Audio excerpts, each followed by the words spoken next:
Mesdames, Mesdemoiselles et Messieurs, ravis de nous retrouver encore une fois de plus pour ce nouveau numéro de votre magazine Panorama de la Culture. Vous savez que cette émission, à chaque fois que j'apparais chez vous, c'est pour vous apporter de l'information, de la formation, parce que c'est le but de cette émission qui a un côté pédagogique aussi. Bienvenue à toutes et à tous, vous nous suivez depuis l'Europe, vous nous suivez depuis les États-Unis, vous nous suivez ici à Kinshasa, bref, vous êtes partout à travers le monde, vous captez 5 sur 5, BC TV, Panorama de la Culture commence.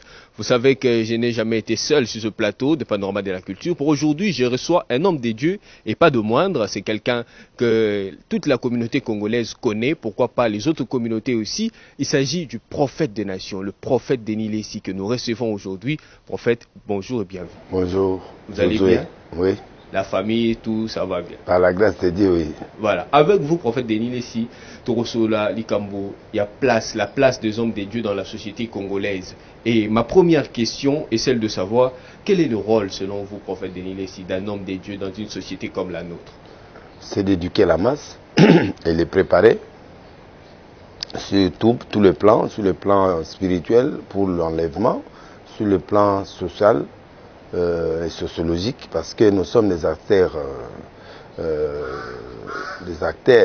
de ce pays du point de vue sociologique, parce que nous encadrons ces gens, nous leur imprégnons le modèle à suivre qui est Jésus, pour imprégner dans leur tête la bonne conduite, être exemplaire et servir des modèles comme Christ pour être un homme utile pour la société, travailler, étudier et puis être vraiment un modèle. Voilà, être un modèle, prophète Denis Lessi, comprendre très bien. Mais qu'est-ce qui fait que les loups, la plupart des hommes de Dieu, comme un sujet à polémique? Beaucoup de polémiques autour des hommes de Dieu, alors que nous, le Bible, il faut un modèle, il faut un leader, il faut un sanzela, il faut sa vision. Mais les loups, apparemment, les fidèles ne savent plus où donner la tête parce que le leader, là.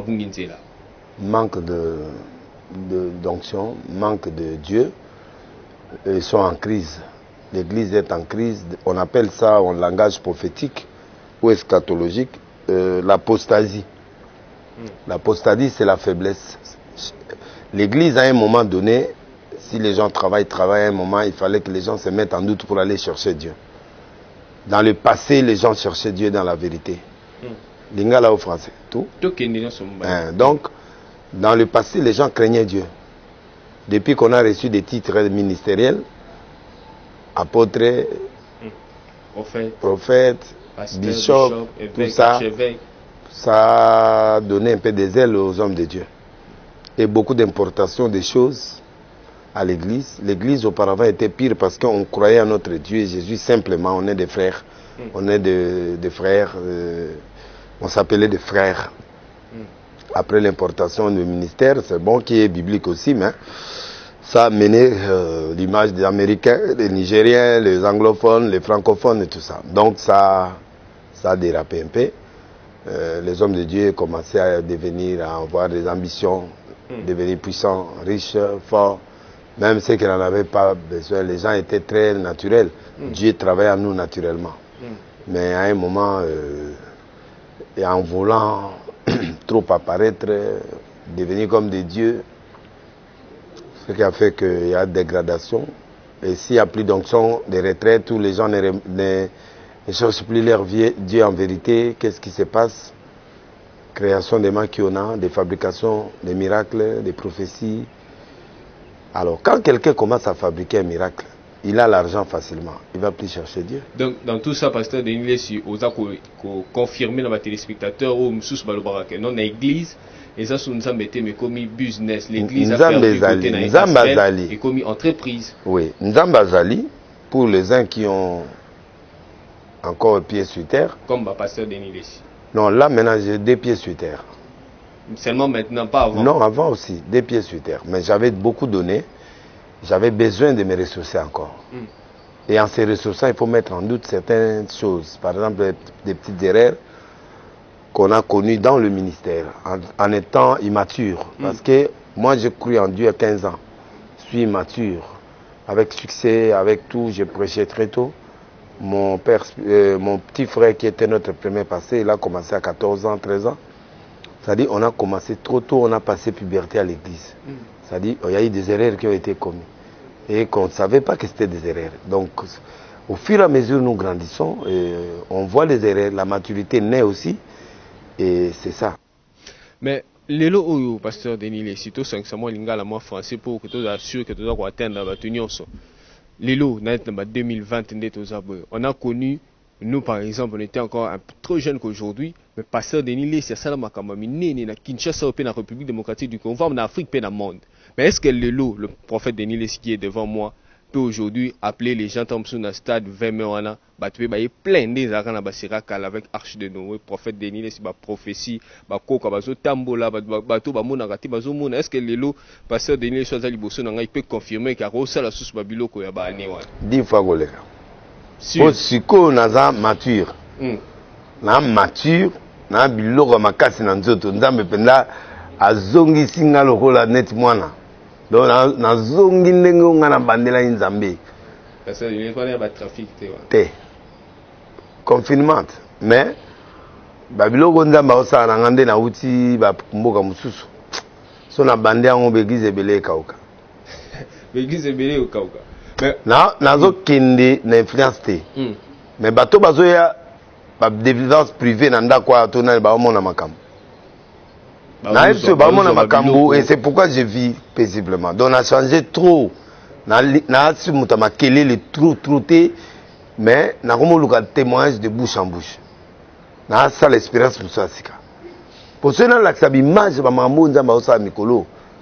na dena bitumbe belé bato comprendre 10 fois plus que ba série one même 20 na minute on a retourné ça c'est ça affiche soka na bandi parce que na tokolo bani nazaki ko s'adapter na système comme mission ezali bosso nation après ce qu'on a zonga na église tant na zonga na église sikoyo ne place na bando l'accès image et là ça va être un scandale parce que l'image ya ba miracle comme ça sikoyo comme na dimension mususu.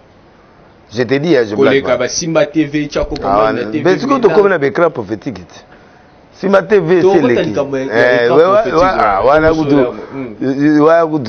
Toi, la minute où tu as comme un écran prophétique, tu as comme un niveau. Donc, niveau où on a comme un angle.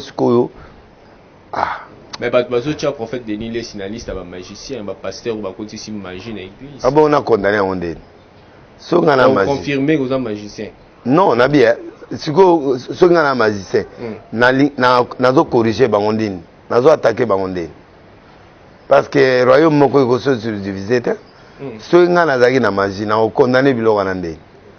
Vous condamnez en hôtel. Bon, vous êtes courageux, vous êtes mutumoko, nana biloko nzamba tchenga na nzoto. Papa, ils ont une tribu, parmi les tribus fortes, il y a un mboka. Parce que c'est un kati. Donc, si on a la magie. Na lobi hein. Ba musicien belé ba osala biloko na biso ba sakata. Chrétien. Non, ba musicien profane. Et puis oui, je te dis. Tant ba osala. Oui, je suis en prison. Yoga, tant on est en prison.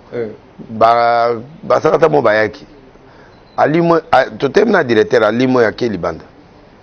Ba kotinga maman, ba biba ye po ba bimisanga. Na boya. Ba pienga ba repas mo bo na petit mo aza osa ça mais ça petit na bima mystérieusement. Kaka boy ba nommé ye kaka ye mo abima. Donc abima na mais ba ça va terrible. Mais comment est-ce que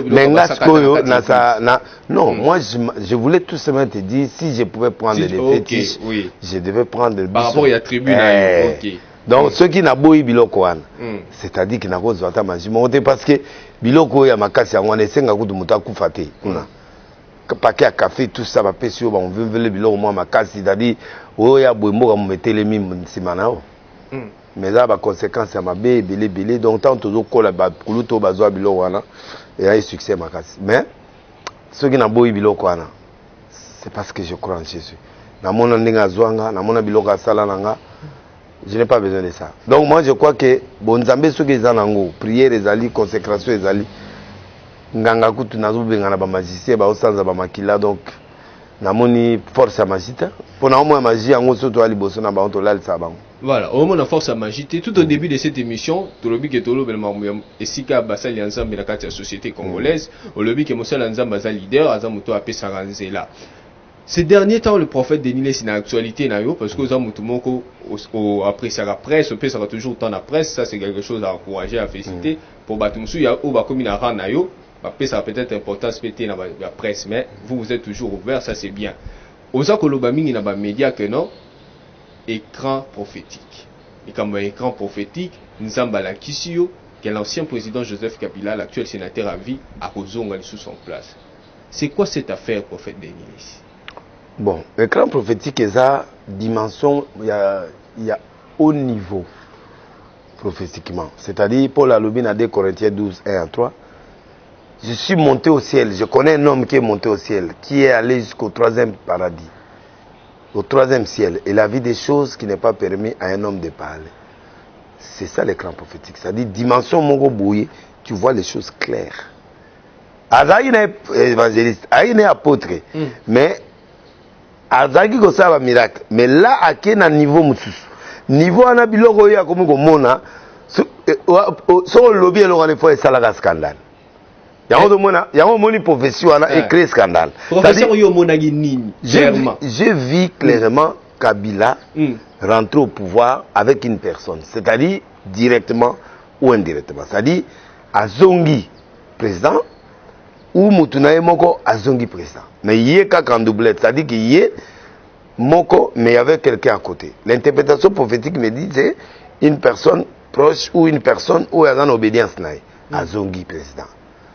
Je n'ai pas déterminé le temps. Parce 2023. Que, non. Parce que ça, c'est le réalisateur de Bibi qui avait mis la date de 2023. Il y a un journaliste. Pas TK. Bon, mais moi, je n'ai pas dit ça. Sur lundi, ma journal n'a pas honte. Donc, quand on est dans le monde, on sait qu'Ozonga, ce qui était, c'est que Moutouma Ozonga, ou Aza, l'obédience n'a. Mais quand Dieu veut faire entrer quelqu'un comme ça, c'est-à-dire, il y a des choses, des préalables. Il y a des choses qu'on doit éclairer. Parce que Dieu, quand il révèle quelque chose, il condamne.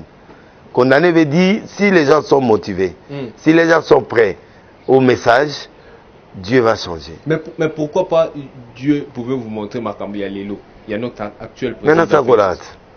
Maintenant, ça colle en route. Dans le bas, c'est dans mon poison. Oh, bah, le poison a battu, il a quitté.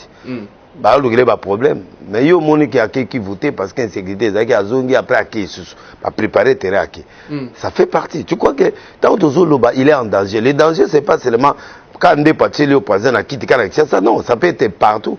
Mais tu peux pas les lots d'inattendu. C'est-à-dire qu'il y a la mort qui est tout autour de lui. La mort, j'ai donné cette prophétie. Oui. Mais quand on appelle ces professions, il y a une dimension écran prophétique. Mais maintenant là, à partir au niveau psycho, on a pesi psycho, ezali pour oyoana, so basambeli, ba sécuriser bien. Et donc ça le comme ça le matin au cas où tu vas préparer. Mais oyo ndé na lobby boy. Ça dit retour, ça dit que ba koki ko atténuer le kwana.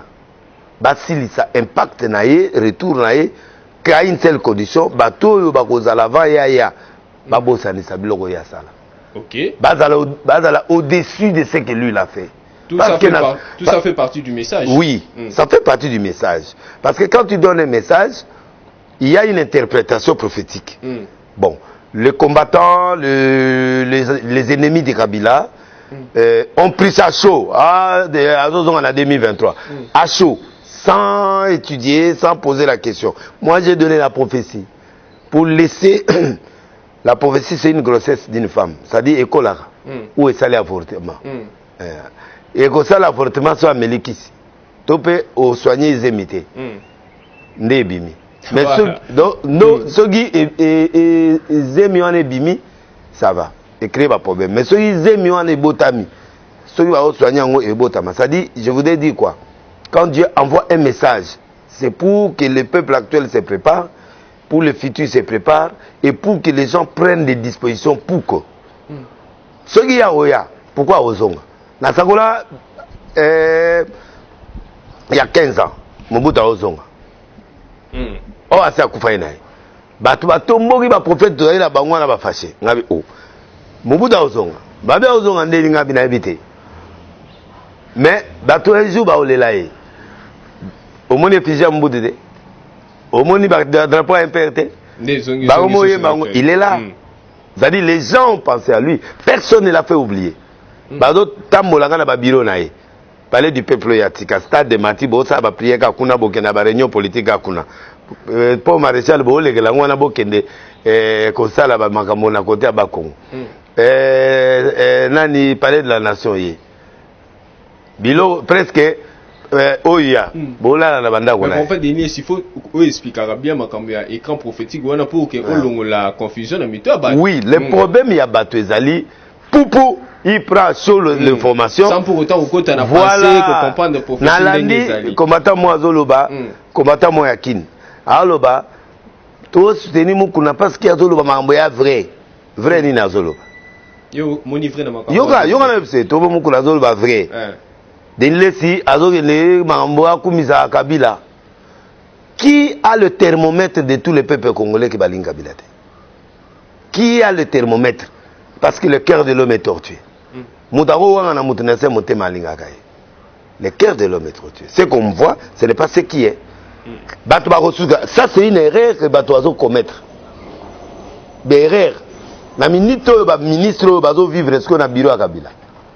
Babilo Roya Tongi. Gouvernement Moubimba. Le ministère des Agina a location à Banda Kwabato. Kabila a laissé des ministères maintenant. Oyo Bazar Kada bureau. Atie et logo yo moni en face à parler du peuple ba ministère des arts. Asali ba oyo président Félix a inauguré comment meuble intelligent. Non, oyo ils ont parlé du peuple là. Musée. C'est président Kabila qui a fait ça.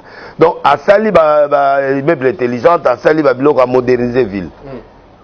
Atie ba venu on a yé ba boulevard Triomphal banini tout ça à Fongoli ba bande Asali c'est son œuvre. Les gens marchent sur son œuvre comme autre Tambola et pas Mobutu. Tout à fait. Donc un jour ces œuvres là parleront. Donc moi je crois que les gens oublient que ce gars a marqué, il a pris le pouvoir à 29 ans. Félix a pris le pouvoir à 50 et quelques. Baza différent. Ce que même dans le discours hollandais et à Bruxelles, c'est-à-dire Ajo Yazanango, à cause de ça, insomnité pendant un mois. Il peut tomber malade. Mais Kabila a dit soda. À ça, la nuit blanche pendant des mois et des mois. Batamoli n'a pas botte pendant des mois et des mois. C'est deux réalités différentes. Lui peut faire beaucoup d'années en tant que ministre, mais lui a pris le pouvoir à 50 et quelques. Donc, nous autres, on est coupés, ça a été. À ça, la plus de mandats ou plus de travaux, déjà, humainement parlant, ça épuise dans le dossier Yomu à l'Obian. Donc, je voulais dire tout simplement que l'écran prophétique, quand il montre, ça ne casse pas l'allure du président Félix. Oui, oui. Parce qu'il peut faire des message que le type là reviendra. Ce que bateau va réagir, et ça bateau yo bango ba baby cela Kabila Moutou. C'est-à-dire, pour nous, nous souffrons aujourd'hui grâce à Kabila, d'accord. Mais nous voulons que le président va prier. Babo Sanisaka souffrance en haut, ce qu'on va faire, c'est d'accord. C'est ce que Dieu veut. Maintenant, au lieu d'aider le président actuel, n'a pas candidat Baroya, pour ça la plus que ce que lui l'a fait. Babandi déjà qu'on peut 600 ans. Babandi déjà qu'on a 2030. Babandi déjà qu'on a 2042. L'esprit de Mobutu est zongi. Chaque président Kota n'est bien. Même Mouzé Tangaye, à Boué, il y a une animation. Ok, c'est le bani Goyembele. Maman, la moana, ok, c'est comme Goyembele, il n'a pas fait. À comment voyager, il n'a pas fait. Et donc, on comprend. Kabila Ye, Sinarambo, c'est Babandi Pego Kumisaye Goyembele. Esprit à Mobutu est zongi. Il est toujours présent. Fatiaye béton. Fati beto, fati babandi ko kumisaye. Ba komi ko zongi selaye, o tomo tombeli, o longwate 4 ans, 7 ans de ressentiment. To kota zuzu anebo nani ya seni, to salango. Ce qui ressort motabi magite, ezaye muto azana tendance à cash. Est-ce que banga senga ba révision? O ebimisa ki président Félix Cezanne. Ezaye machine à voter. Et puis ezaye fichier kakawana. Donc, je ne sais pas si tu comprends ce que je dis. Donc, il faut que les gens n'amènent pas le président Félix. FCC 4, il faut pas Kabwana. Moukouna, en tant que s'éviter de dire, Aïbi, qu'est-ce qu'on appelle le mystère de l'alliance. Abi, je vais être avec Kabila jusqu'à la fin. C'est une. C'est un politicien qui parle. Il sait pourquoi il fait ça. Parce que quand on fait une alliance, cette alliance, il y a des témoins internationaux, il y a des témoins nationaux. Alors, un chef qui ne respecte pas les clauses, il n'a pas de valeur. Et dans son pays, il n'a pas de valeur et à l'extérieur. Mais Bango non. Moi, j'ai dit au président de la République, avant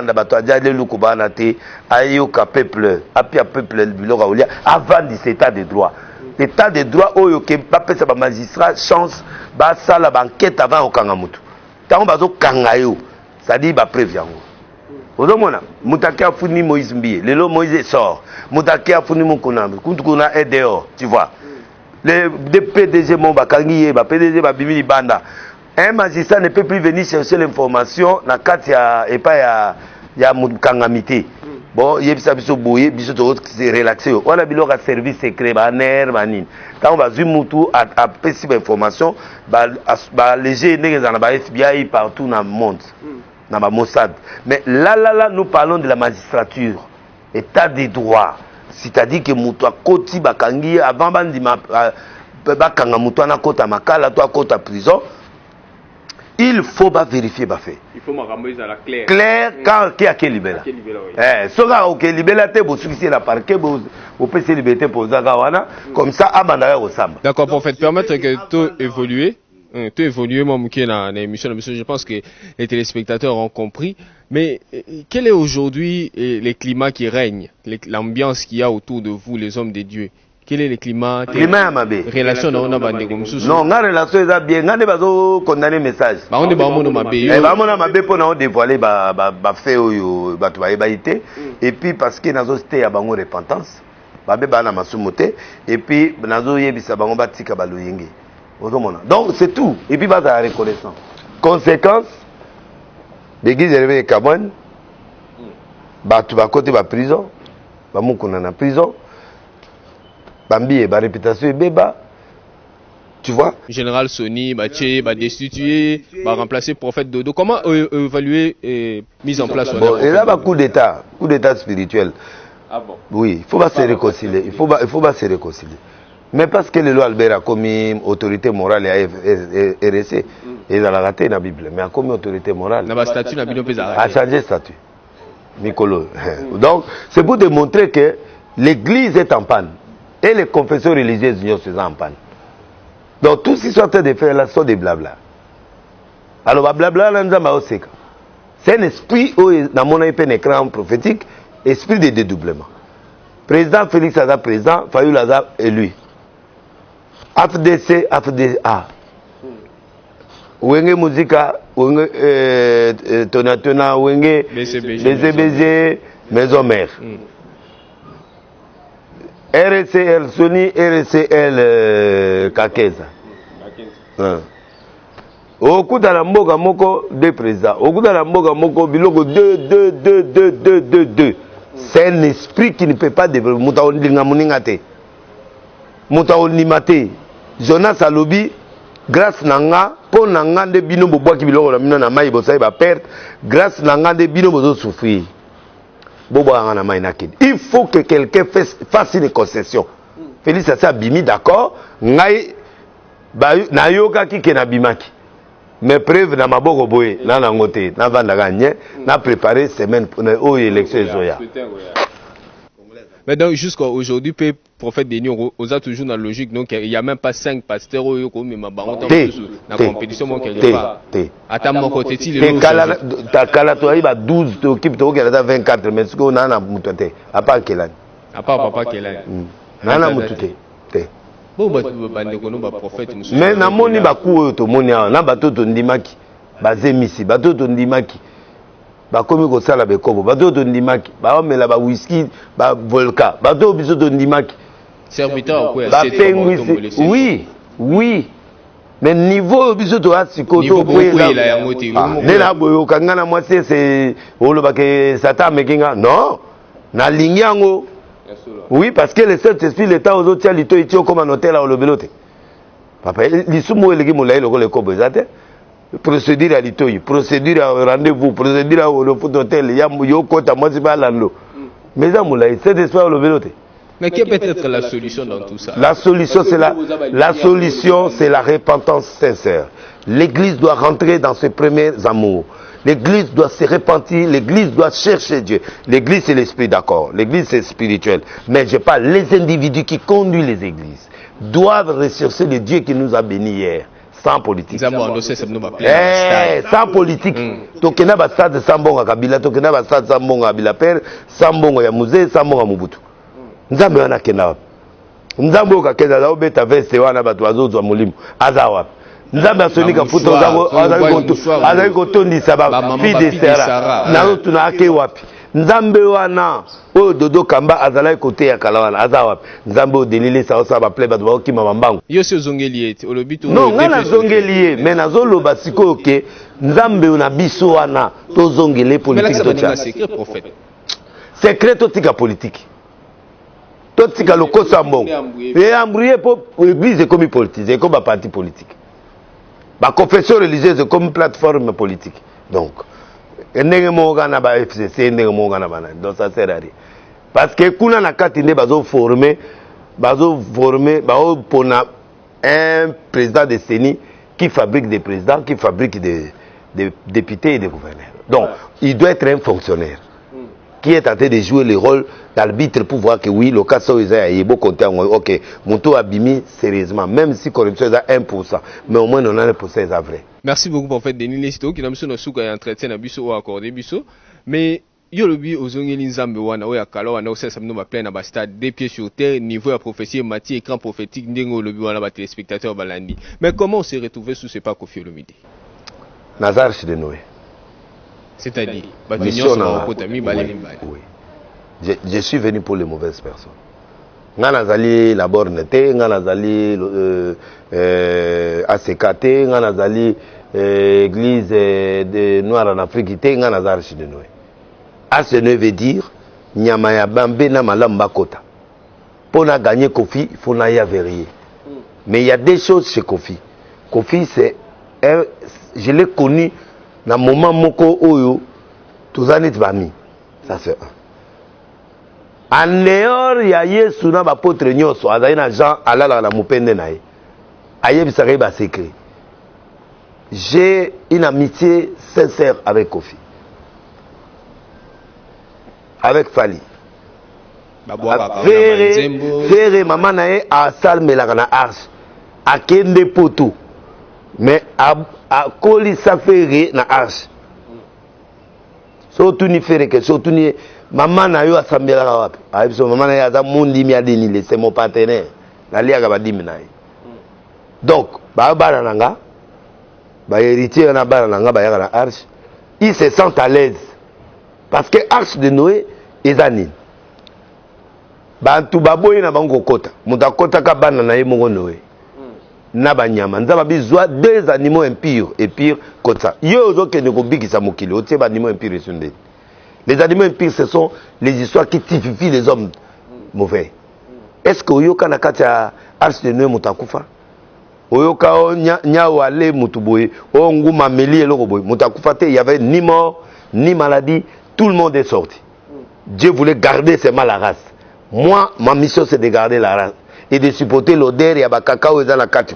Donc en fait Denis Lesio za no mututi agro musicien mokili musique non, c'est son travail. Oui, c'est son non, c'est son travail. Pour ce gars pesi moko na dima oboyate. So ga pesi pe kakeza dima oboyate, aroboyate parce que mokolomo moko na za ote alobi bizoto chercher milim mabe. Mari de nuit. Mais fali yozo senga susu mari de nuit bazonga pa ya mutu. Ayoka ka onde. Non, dans le lobby, mais moi, il y a pasteur, Aza camarade Fali. Et ces autres qui s'habillent, tout noué par relation. Et là-bas, ils ont la toile, couturier à ton gang. Yoji wana tozo lata. Yoji wana est-ce que Yoji Azanan? Vous avez titre là. Azan Zamb. Est-ce que Azan Zamb? Est-ce que Azan chrétien? Avion to mataka. Nabotelo to lalaka. Toyebi bakolo lango. Tout est sanctifié par la parole. Moi, j'accepte tout le monde. Je suis en bonne relation avec Koffi, c'est comme un ami. Il se confie en moi. Oui, na komi to sambelit na koni nzambe kumisama pona ndenge ndeko na monio amen amen ayaminga bando présenter nga ba relation na kutu ba vie na nga ba papa Bochab na kuta ba ngobila Gentini l'homme de propre l'homme de ville propre na fait mabanga na kutani na me wana ndeko na ngai na ndimaka ye l'homme qui a fait des gouvernorats asali na ngam na sakola na bi oza gouverner na mboka pe oza gouverner na ville Abuda oyebi ke benganga na restaurant bo benga de liste na ye na beti écran prophétique papa paka avec Justabiti Lokuta soit transport que ne va Lokuta OK a commis gouverneur na Maindom ero ana kutu be idée ya gouverneur ezat que tout na etiela le micro na lobeli na miso akofit na bibo gouverneur na sakola yo deux fois pour na makambo odutaki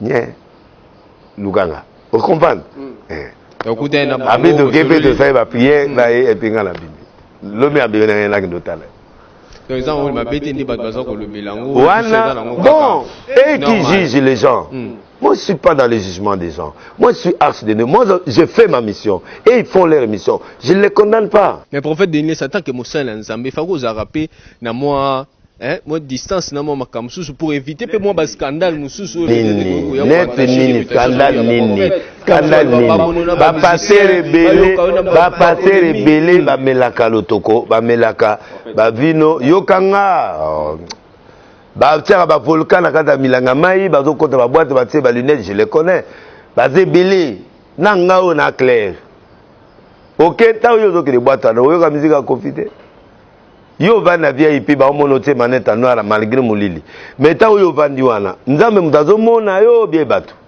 okuta bena mwana mo pe andumba pe akoteli okuta papa na tindelo ma bouteille mutu a volka o bandi ko bima oh non ma vie mais pourquoi tu te caches catholique a kenane ko bina j'aime les catholiques pour la sincérité moi j'ai opté la avant na Nzodo TV na ebisi batu une semaine 2 semaines 3 semaines avant que chaîne nanga eza commercial afali ba beta ba boya po ba yoka rapé bango na kota boîte na kenda eloko monter mais nanda ko mila 20 mais mutumo papa mutumo ayema papa mama Olangi mama Olangi azaka street mais na mona place mama Olangi akendo longola libanga wana te po ba reconnaître yi ça dit c'est son travail il a reconnu maman Olangi va passer examiner na ba bois qu'il a ba on peut mabanga na mona relation na passer examiner ça va maintenant voilà c'est le fait moment moto voilà na beta mingi aïe azolanda yaya leki na yo na linga o mingi bolimbisi. Voilà, prophète Denis, comme Nasuka, j'aimerais bien comme tous un prophète. Donc je suis pas quelqu'un. Oui, il a eu le deuil. Ba pasteur il fallait qu'il négota là pour ça empater. Ba kete pourquoi? Ba ninga c'est pas que même ba musicien profane, ça va kende. Ba yi ba pe ba rythme na ye. Ba morceau mususu, est-ce morceau est la ka o ya chrétien na morceau ya ba profane. La musique c'est une musique. Yo moni loko Patrice Abimisi. Yo moni rythme eloko se beno Patrice Abimisi mikolo. Ah ne olanga musoko maboko. To kende se pas confiner. To kende susu kuna ndeni po Patrice apesi biso yango. Donc doit aller sengo ba fete to ko kata luketo. Yo so moni muto oso yoka na mboko ba sali boîte de nuit ya ba chrétien. Ba sali la biso ba boîte de nuit oyo to kendo bina ka musique ya nani to melaka ba jus kuna la kati. Les appels moutuma au salé na faire à boy, ba café loge à boy, ou les arrêts à chrétien. Mais na zo pesa tout bon kende ko sala eloko mo ya boy, ba musique ya Nzambe, ba au moins d'ailleurs ba sembe na ba Patrice soir na kati butu mo mato obina. Et puis passer mo na ba air mo ya kati atei. Pour nostalgie va passer ba mo côté à côté au mususu. Et puis ma frère na biso et télépé changer là télépé changer moi et là-bas à descend moi fait sa propre moi quand même ba ser ma puta ti awa atayo moko ata ba frère na biso moi et mon pende te mais quand même moi et à niveau moko après na besoin au bala. C'est-à-dire moi elengi na clip fait ozomona clip vous atemi ko mabanga Nzambe yo kabiso ma oh dit na otala ondeni na otala ondeni le monde a évolué papa il faut que l'église peut évoluer va s'adapter mais na ndela bon Nzambe Vous savez, c'est la boîte de nuit. Le concert à l'élo, José Mtaobet. Concert à l'élo, maman, Ari Papa Mtaobeta. Voilà. Et Sungabiso, tout le monde, au moins, tu vas salir le mot, bière, mot, et ça a alcool, la qualité, mais ils ont sur la massanga. Et puis, passer les belés, comment se consoler, Gawan. Et passer la biso, ta moi, bara, bon, moi, boîte. Tout qui n'a robina, tout se consoler. Merci beaucoup. C'est bénéfique. Nathalie Motema, tu robina, ma boîte. Naba DJP. Naba DJ, tu robina, na biso. Merci beaucoup pour votre aussi. Non, on peut savoir un message moi il y a capital na peuple congolais nous surtout balandi. Dans un deuxième message on peut ça la semaine prochaine on va inviter Bino. Merci. L'écran prophétique Dieu m'a parlé quelque chose de très important. Na ozela nous au nervosité abattu kitala nous bongo pour les applis grave qu'encore donc il faut annoncer on a mikolezoya na obenga Bino pour na pesa Bino précision. L'écran prophétique na moyen de comme mais là wana na yebi que scandaliser batu mais kozala bongo. Ma belle écran prophétique ezaliza mazo pesu ba version ya grave o tsiko mutako salela te mais na yebi ke ba combattant oyo bolinga nga kala o boboyinga mikolo pona écran te tambo comprendre bozonga en tout cas un jour bo pianga raison na loba kabila sala 15 ans sala 15 ans na loba biloki belé na mboko na mone salema je connais le Dieu là ce qu'il fait donc et là on a opé sur la bas ensemble ba onyo so basiliki na begise na bango na zongisi bino bozo boya na arche na mboloko 87 ara matete boya na ko sala refuge wala so ikana no ya passer no eskoki ozongi ba onyo so balongwe na RC o balongwe na babiloko ebele boye déjà plus de 500 enregistrés bino plus de 600 bo continuer koya pour koto calme zali biso za na réforme donc tout le monde a biloko en avant. Vous avez la place parce qu'à partir de novembre, on a une tournée nationale et puis une tournée à ville mobile pour renouveler. Pour ça, on a bandit ce qu'on va lui pour Kabani. Mais on a une en novembre. On a une tournée pour mon combien de passés au bas et puis on a béni le président de la République, on a béni Bandeko Nyonso, on a eu des combattants. Et ça, on a le président Félix Nambo le Kangate. Et à Moutouma ni DPS à l'équipe na bolingo félicité. Pour cela linga qui était babilo konyo sur la gosala ngote. Et puis président Kabila m'a dit un jour à l'objet respecter le président Félix. C'est le président de la République démocratique du Congo. Lui-même a bimisa en mon nom. Je l'aime, je crois en lui. Natika kopekisaya sala demandate qui suis-je? Dieu m'a dit seulement qu'il est rentré là. Lui ou son poulet. Donc, la monnaie loco et à ma béwanate. Peut-être il vient récupérer, ou il vient rectifier, ou il vient faire quoi, ce qu'il n'a pas pu faire. Si Dieu l'annonce, c'est que quelque chose va se passer. Alors, ne doutez pas du prophétie, ne méprisez pas. Merci beaucoup. Seulement. Et donnez-moi le bénéfice du doute. Voilà. Et d'accord, merci beaucoup. C'était les derniers mots de notre invité, le prophète des nations, le prophète Denis Lessi. Oui, unique en son genre. A Pessi Maté, a Pessi Vision, message de a Pessi. Et puis, na Nengeneka ya Rolobat, c'est qui peut moi moukier pour nous embellir car émission. Merci à vous qui nous avez suivis de partout à travers le monde. Retenez l'essentiel de ce que le prophète a dit. Et moi, je pense que vous allez bien. Au bon moment, ça moi bien, beau rejeter, beau bien pour la vie, pour l'avenir. On espère que quand Panorama de la culture aura besoin du prophète Denis Lessi, pour la deuxième message on a Pessi, toujours wana. D'ici là, portez-vous bien. Merci au DT Patrick Komba, merci à toute l'équipe de BCTV. Je vous retrouve la fois prochaine pour un nouveau numéro. Merci et au revoir.